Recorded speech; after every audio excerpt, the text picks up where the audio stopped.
पाहुण्या-रावळ्यांनी आज घर अगदी भरून गेले होते. बारशासाठी मावशीकडे आलेले अनेक नातेवाईक लगेहात मला भेटायला आले होते. अनेक जणांना प्लास्टरवर सह्या करण्यात आणि गेट वेल सून मेसेजेस लिहिण्यातच जास्त उत्साह होता. 12:45 प्रीती आली तेव्हा घरी इतके सारे अनपेक्षित लोक बघून ती काही क्षण दचकलीच. "ओह, हेच का ते ॲक्सिडेंटचं कारण? " विमला मावशी डोळे मिचकावत म्हणाली. "तरुण दादा, क्यूट आहे तुझी मैत्रीण. नुकतंच कॉलेज जॉईन केलेली माझी कझिन म्हणाली. " "ओह, तू? मी ओळखते तुला. " माझी दुसरी एक मावशी अचानकपणे म्हणाली. "तू सिटी लायब्ररीमध्ये काम करतेस ना? " "हो. " प्रीती तिची हँडबॅग ठेवत म्हणाली. "तुला सांगते विमल, मला एकदा एक पुस्तक काही केलं मिळत नव्हतं. हिने मिळवून दिलं. ते कॉम्प्युटरवर नाव नोंदवून ठेवलं आणि आल्यावर लगेच फोन केला मला. मला जायला 2 दिवस उशीरच झाला, पण हिनं आठवणीने ठेवून दिलं होतं माझ्यासाठी. आंटी, तुम्ही मला सांगितलं असतं तुम्ही तरुणच्या मावशी आहात, तर मी पुस्तक तुम्हाला घरीच आणून दिलं असतं. यावरचे भाव न बदलता केवळ डोळ्यांनी ही भाषा बोलता येते आणि आम्ही ह्यामध्ये अगदी एक्सपर्ट झालो होतो. " मी प्रीतीची सगळ्यांना ओळख करून दिली. "नुकतीच मैत्रीण का? का आणखी काही? " मावशी म्हणाली. "का ते चेतन भगत सारखं हाफ गर्लफ्रेंड? " दुसरा एक कझिन म्हणाला. सगळे नुसते आमची मजा घेत होते आणि फ्रँकली मला आणि प्रीतीला ते सर्व आवडतच होते. "काय ग विमला, तू पण? " मध्येच आई म्हणाली. "अगं, मैत्रीण असू शकत नाही का नुसती? आणि ती तर पंजाबी आहे. उगाच काय आपलं तुम्ही काहीही नाती जोडताय. " "मग काय झालं? आपल्या आवीने तर स्पॅनिश मुलीशी लग्न केलं. ते आवडलं ना तुम्हाला? मग ही तर भारतीय आहे. त्यात काय एवढं? अगं, जग कुठे चालले आहे? " मावशीच्या त्या उत्तराने आई निरुत्तर झाली. समहाऊ आईला अजूनही प्रीती थोडीफार का होईना खटकत होती. तेथे बाबा मात्र प्रीतीशी मस्त ॲडजस्ट झाले होते. बारशाच्या 2 दिवस आधीच बाबांनी रविवारला जोडून सुट्टी टाकली होती. आई अर्थात मावशीकडे असल्याने घरी आम्ही तिघंच असायचो.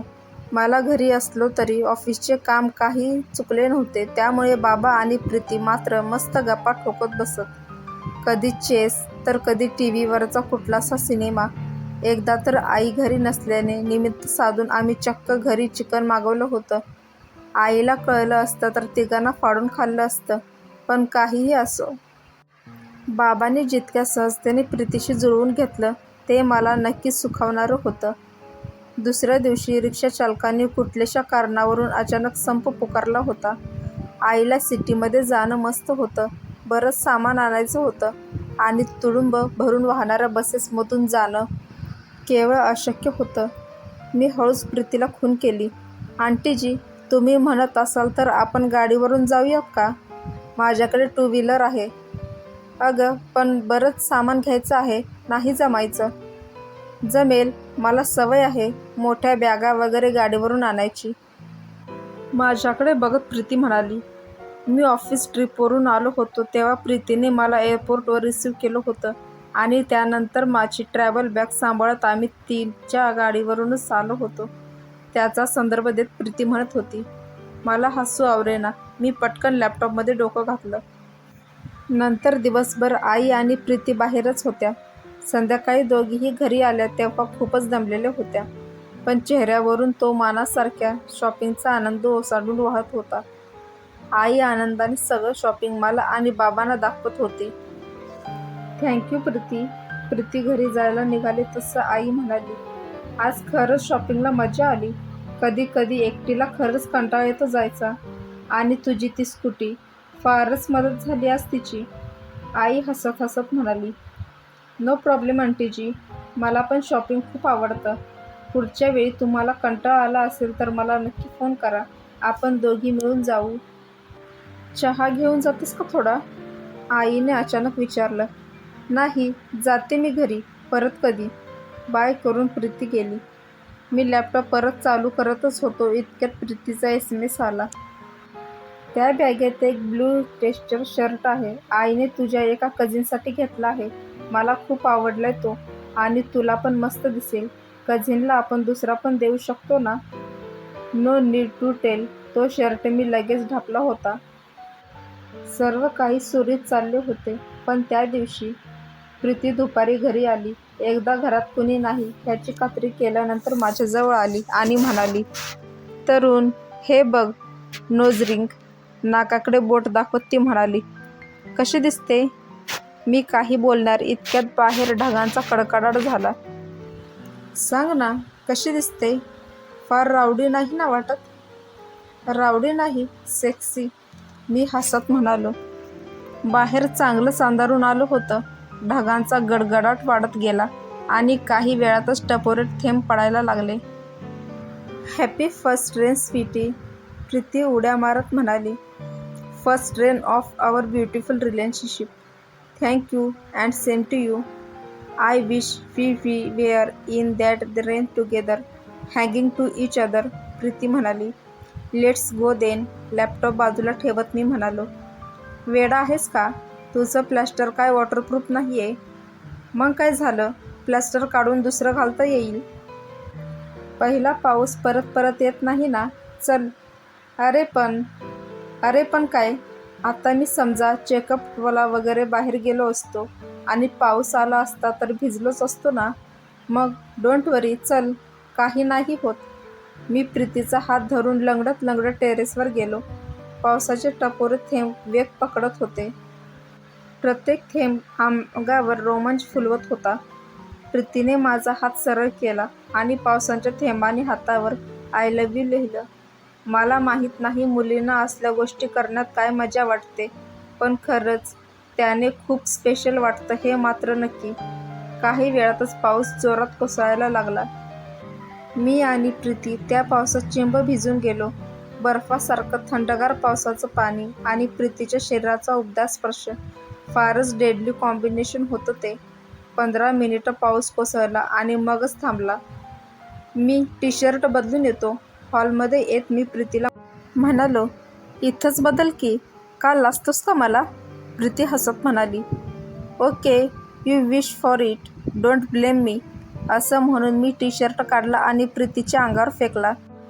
प्रीती काही बोलणार इतक्यात दार कटकन उघडल्याचा आवाज आला आणि आई आतमध्ये आली. मी उघडा. प्रीती चिंब भिजलेली. माझा टी शर्ट तिच्या हातामध्ये. फारच ऑकवर्ड सीन होता तो. प्रीतीने काही न बोलता टी शर्ट सोफ्यावर ठेवला, आपली बॅग उचलली आणि काही न बोलताच घरी निघून गेली. दुपारी एकटाच जाऊन पहिल्यांदा प्लास्टर बदलून आलो. संध्याकाळी आईने डायनिंग टेबलवर विषयाला हात घातला. तरुण, प्रीती तुझी फक्त मैत्रीण आहे की आणखी काही? आई बाबा, प्रीती आणि मी एकमेकांवर प्रेम करतो. प्रेम? त्या कॉलेजमध्ये जाणाऱ्या मुलीला काय कळतंय प्रेम? तिला साधी मॅच्युरिटी नाही. तुझ्या पायाला प्लॅस्टर असताना दुपारी. आई प्लीज, दुपारी तिची चूक नव्हती. उलट ती मला थांबवत होती पावसात जाऊ नको म्हणून. मी तिला घेऊन गेलो पावसात आणि तो अपघात पण फक्त आणि फक्त माझ्यामुळे झाला होता हेही मी 10 वेळा सांगितलंय. आणि मॅच्युरिटीचं म्हणशील तर ती तिच्या वयापेक्षा अधिक पटीने मॅच्युअर आहे. हे बघ तरुण, उगाच वाद घालण्यात काहीच अर्थ नाही. तुला माहिती आहे आपण इंटरकास्ट लग्नाच्या विरोधात आहोत. तुझी बायको आपल्याच बरोबर आहे. तुझं बाबा आईला थांबवत म्हणाले. परंतु आय ॲग्री विथ तरुण. Preeti is sensible girl. तिला मॅच्युरिटी नक्कीच आहे. तुझ्या अनुपस्थितीत तिने जमेल तसंच किचन नक्कीच सांभाळलं आहे. एखाद्या नवीन घरात नवीन लोकांमध्ये किती पटकन सेट झाली होती ती. आणि इंटरकास्टचं म्हणशील तर जर आपल्या चालीरीती संस्कृती ह्याचा आदर करणारी असेल, त्या पाळणार असेल तर काय प्रॉब्लेम आहे? आई शॉक लागल्यासारखं बाबांकडे बघत होती आणि मला तर काय बोलावं काहीच सुचत नव्हतं. हे बघ, आपल्याला वाटतंय आपली सून आपल्या जाती धर्माची नसेल तर कदाचित आपल्याला घरात अवघडल्यासारखं होईल. जे देवधर्म आपण पाळतो, जे सण समारंभ आपण गोंजारले ते कदाचित बंद होतील आणि म्हणूनच तर आपण विरोध करत होतो ना. पण मला वाटत नाही प्रीती तसं काही करेल. खरंच खूप गोड मुलगी आहे. इतक्या कमी दिवसात मला तर ती आपल्या घरातलीच वाटायला लागली आहे. जग बदलत आहे आणि आता आपण सुद्धा बदलायला हवं.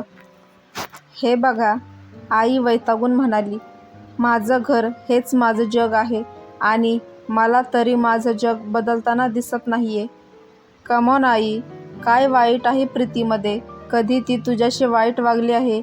इतक्या दिवसात कधी तिने तुला दुखावलं तरी आहे का? माझ्या अपघाताबद्दल तू तिला जबाबदार धरलंस, पण एका शब्दाने ती काही बोलली नाही. कुणाशीही लग्न करून आपलं घरातलं वातावरण बिघडून टाकावं असं मला तरी वाटेल का?